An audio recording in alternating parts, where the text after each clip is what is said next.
अब लक्ष्मी तिरुपति से साफ साफ कह देती है कि मेरी शादी तय हो चुकी है, इसलिए तुम मुझे भूल जाओ। यह बात सुनकर तिरुपति बहुत उदास हो जाता है और रात भर लक्ष्मी के बारे में सोचते हुए ठीक से सो भी नहीं पाता। इसीलिए अगली ही सुबह तिरुपति लक्ष्मी के पास जाकर पूछता है कि उससे शादी करने के लिए उसे क्या करना होगा। तब लक्ष्मी तिरुपति से कहती है कि पहले कोई अच्छी नौकरी कर लो, उसके बाद मुझसे शादी कर लेना। यह सुनकर तिरुपति अपने शहर में हर जगह नौकरी की तलाश करता है, लेकिन उसे कहीं भी नौकरी नहीं मिलती। फिर भी वह केवल लक्ष्मी से शादी करने की चाह में अगले दिन फिर से काम ढूंढने निकल पड़ता है, लेकिन तब भी उसे कोई काम नहीं मिलता। आखिरकार तिरुपति उसी लक्ष्मी के मॉल में नौकरी के लिए जाता है। वहाँ पहुँचते ही मॉल की मालिक उससे पढ़ाई के बारे में पूछती है। नौकरी पाने के लिए तिरुपति झूठ बोल देता है कि उसने डिग्री की है। यह सुनकर मॉल की मालिक तुरंत उसे नौकरी पर रख लेती है और पास खड़ी लक्ष्मी को कहती है कि वह तिरुपति को ट्रेनिंग दे। तुरंत ही लक्ष्मी तिरुपति को सारी साड़ियों के नाम और उनकी जानकारी बताने लगती है। अगले ही दिन से तिरुपति रोज रोज साड़ी की दुकान में साड़ियों के साइज और तरीके सीखने की कोशिश करने लगता है। इसी बीच तिरुपति की मेहनत देखकर लक्ष्मी थोड़ी भावुक और उदास होने लगती है। कुछ ही दिनों बाद तिरुपति को ग्राहकों को साड़ी दिखाने की जिम्मेदारी दे दी जाती है, लेकिन जब कोई ग्राहक उसके पास आता तो तिरुपति सही से साड़ी दिखा नहीं पाता, जिससे ग्राहक नाराज हो जाते। तब तिरुपति तुरंत उन ग्राहकों को ऊपर वाले फ्लोर पर ले जाकर उन्हें अच्छी अच्छी बातें बताता और उन्हें उनके परिवार के लिए और भी कपड़े खरीदने के लिए प्रेरित करता। उसकी मीठी बातों और व्यवहार से ग्राहक बहुत खुश हो जाते। यही नहीं, वे तिरुपति की बहुत तारीफ भी करने लगते। ये देखकर मॉल की मालिक तिरुपति को तुरंत सेल्समैन से प्रमोट करके सेल्स मैनेजर बना देती है। इसलिए तिरुपति जब भी लक्ष्मी को देखता था तो उसे चिढ़ाता था। इस पर लक्ष्मी बहुत गुस्सा हो जाती थी, लेकिन मन ही मन वह तिरुपति से प्यार करती थी। इसी बीच एक दिन जब लक्ष्मी और तिरुपति साथ में ओंटो से बाजार जा रहे थे, तभी जिस लड़के से लक्ष्मी की शादी तय हुई थी उसका फोन आता है। वह लड़का बड़े बड़े अंग्रेजी में बात करना शुरू करता है। ये सब देखकर पास बैठा तिरुपति बहुत गुस्सा हो जाता है और गुस्से में ओंटो से उतरकर पैदल चलने लगता है। तभी लक्ष्मी उसके पास आकर पूछती है कि वह ओंटो से क्यों उतर गया। इस पर तिरुपति कहता है, तुमने ही मुझसे कहा था कि अगर मैं अच्छी नौकरी करूंगा तभी तुम मुझसे प्यार करोगी। इसी वजह से मैंने सिर्फ तुम्हारे लिए मेहनत करके मैनेजर की नौकरी पाई है, लेकिन फिर भी तुम उस लड़के से बात कर रही हो। तिरुपति की यह बात सुनकर लक्ष्मी बहुत उदास हो जाती है और रोने लगती है। रोते रोते वह ऑटो में बैठकर अपनी सहेली से कहती है, जा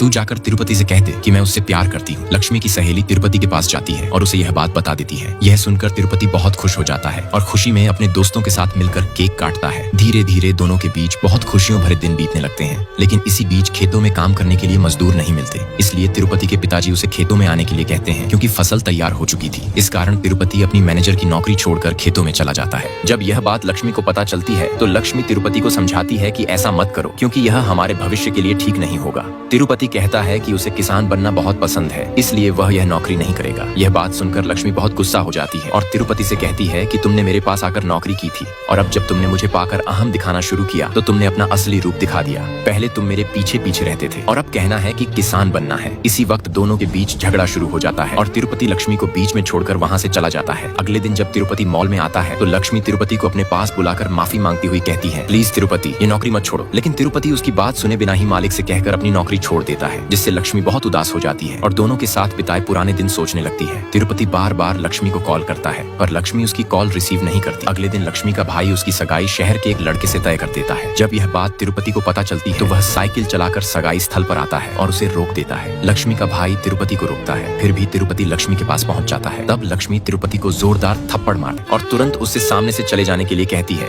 लेकिन फिर भी तिरुपति लक्ष्मी से अपने साथ चलने की विनती करता है। लक्ष्मी बार बार तिरुपति को धक्का देकर कहती है, प्लीज मेरे सामने से चले जाओ। इससे तिरुपति भी बहुत उदास होकर अपने घर लौट जाता है। इधर लक्ष्मी का तय हुआ रिश्ता भी उसी वक्त टूट जाता है। रात को लक्ष्मी का भाई उसे बहुत गालियां देने लगता है, जिससे लक्ष्मी फूट फूट कर रोने लगती है, लेकिन फिर भी लक्ष्मी हिम्मत नहीं हारती। इसीलिए अगले दिन होते ही वह फिर से अपने मॉल में काम करने जाती है। तभी लक्ष्मी का भाई ही उसे मॉल में काम पर जाने से रोक देता है। इस पर लक्ष्मी रोते हुए कहती है, बचपन से मैंने बहुत अच्छी तरह पढ़ाई की, ये सोचकर कि मैं एक इंजीनियर बनूंगी, लेकिन मुझे कभी पैसे नहीं दिए गए। इसलिए मैंने अपनी मेहनत के पैसों से पढ़ाई करने की कोशिश की, लेकिन फिर भी तुम लोगों ने मेरी बात नहीं सुनी और जल्दबाजी में मेरी शादी करने के लिए तैयार कर दिया और अब सारा दोष मुझ पर डाल रहे हो। लक्ष्मी की यह बात सुनकर उसके पिताजी बहुत उदास हो जाते हैं। रात होते ही वे लक्ष्मी को अपने पास बुलाकर कहते हैं, लक्ष्मी मैं तेरा बाप होकर भी कभी तेरी इच्छा पूरी नहीं कर पाया, इसलिए तू मुझे माफ कर दे बेटी। यह कहते हुए वे लक्ष्मी को कुछ पैसे देकर कहते हैं, ले बेटी अब तू जाकर अपनी इंजीनियर बनने की चाहत को पूरा कर। लेकिन लक्ष्मी रोते हुए पैसे नहीं लेती। उसी वक्त लक्ष्मी का भाई आकर उसे समझाता है, बहन मुझे माफ कर दे और ये पैसे ले ले। तब जाकर लक्ष्मी पैसे लेती है।